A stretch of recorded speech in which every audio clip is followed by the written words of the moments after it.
लकड़हारा और सुनहरी कुल्हाड़ी की कहानी। एक समय की बात है, जंगल के पास एक लकड़हारा रहता था। वो जंगल में लकड़ी इकट्ठा करता था और उन्हें पास के बाजार में बेचता था कुछ पैसों के लिए।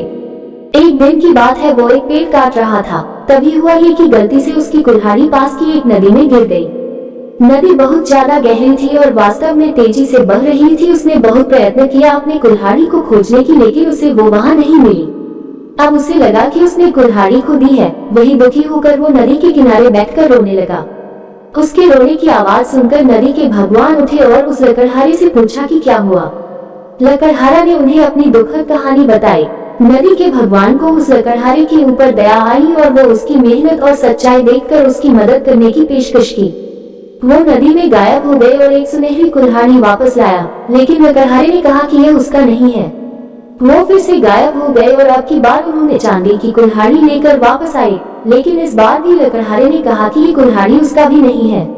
अब नदी के भगवान पानी में फिर से गायब हो गए और अब की बार वो एक लोहे की कुल्हाड़ी के साथ वापस आ गए। लकड़ी का कुल्हाड़ी देखकर लकड़हारा मुस्कुराया और कहा कि यह उसकी कुल्हाड़ी है।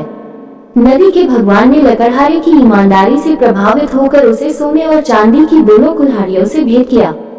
कहानी की सीख। इस कहानी से हमें ये सीख मिलती है कि ईमानदारी सर्वोत्तम नीति है।